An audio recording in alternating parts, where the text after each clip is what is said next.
Welcome to my channel. நான் உங்கள் Selva juice. Hi, இன்றைக்கி மட்டன் கொத்துக்கறி உருண்டை குழம்பு எப்படி செய்யுதுன்னு சொல்ல போகிறேன். வாங்க வீடியோக்குள்ளே போகலாம். அதுக்கு நான் இன்றைக்கி ஒரு பெரிய சைஸ் வெங்காயம், 3 நார்மல் சைஸ் தக்காளி எடுத்துருக்கிறேன். தக்காளியை அரைச்சி எடுத்துக்கலாம். ஃபஸ்ட்டு நம்ம குழம்பு ரெடி பண்ணிக்கலாம். ஃபஸ்ட்டு வெங்காயத்தை போட்டு நல்லா வதக்கி, அதுக்கு ஃபஸ்ட்டு நம்ம அது கூட ஒரு இஞ்சி பூண்டு விழுது போட்டு நல்லா வதக்கி விட்டுட்டு, அதுக்கப்புறம் அது கூட மசாலாலாம் ஆட் பண்ணிக்கலாம். ஒரு 2 டீஸ்பூன் கரம் மசாலா, 1 டீஸ்பூன் மஞ்சள் தூள், 2 டீஸ்பூன் மல்லித்தூள், 2 டீஸ்பூன் மிளகாத்தூள் நம்ம காரத்துக்கு ஏற்ப போட்டுக்கலாம். இந்த மசாலா ஃபுல்லாக அந்த வெங்காயத்துலேயே நல்லா வதக்கி எடுத்துக்கலாம். அதுக்கப்புறம் நம்ம அரைச்சி வச்ச தக்காளியை இதில் சேர்க்க போகிறோம். அந்த ஜாரில் கொஞ்சம் தண்ணி ஊற்றி நல்லா கலந்து சேர்த்துக்கிடலாம்.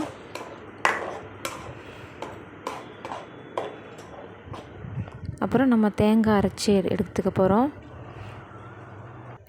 நல்லா அந்த தக்காளி பச்சை வாசனை போனதும் நம்ம அரைச்சி வச்ச தேங்காயை அதில் சேர்த்துக்கணும். நல்லா சேர்த்து நல்லா கொதிக்க விடணும். இந்த கொதிக்கிற ஸ்டேஜில்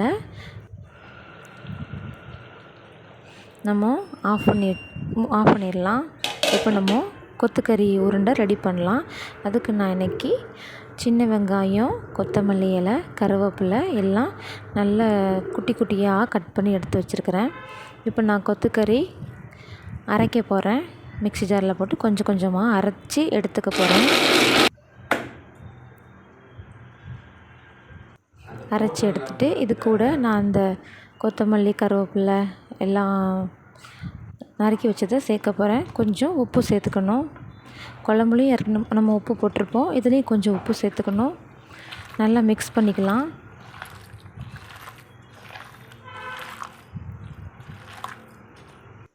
நல்லா மிக்ஸ் பண்ணி எடுத்தாச்சு. இப்போ நம்ம உருண்டை பிடிச்சி வைக்கலாம்.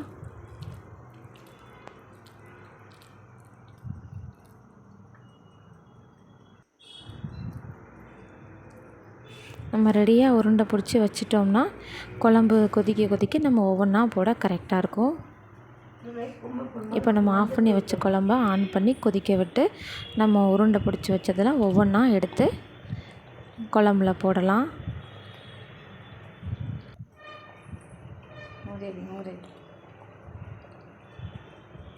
ஒவ்வொன்றும் உடஞ்சிராதபடி மெதுவாக குழம்புல போடணும்.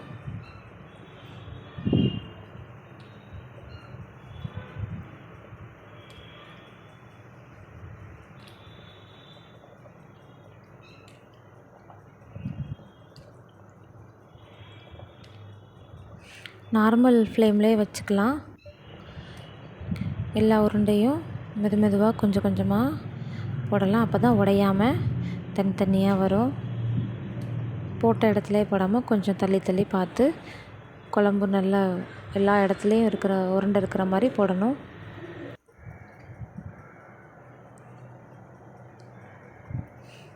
இப்போ நம்ம மீடியம் ஃப்ளேமில் வச்சு நல்லா கொதிக்க விடலாம். அப்போ தான் மசாலாலாம் உருண்டையில் இறங்கும்.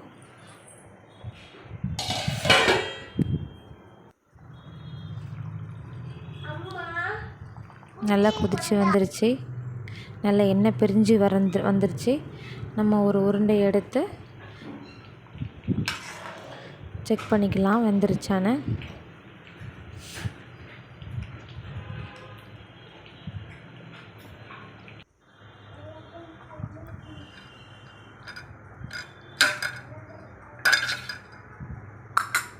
நல்லாவே வெந்துருச்சு.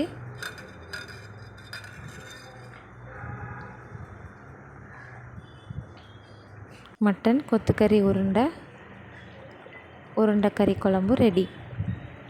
இந்த வீடியோ உங்களுக்கு பிடிச்சிருந்தா லைக் பண்ணுங்கள். நம்ம சேனலை சப்ஸ்கிரைப் பண்ணுங்கள். தேங்க்யூ.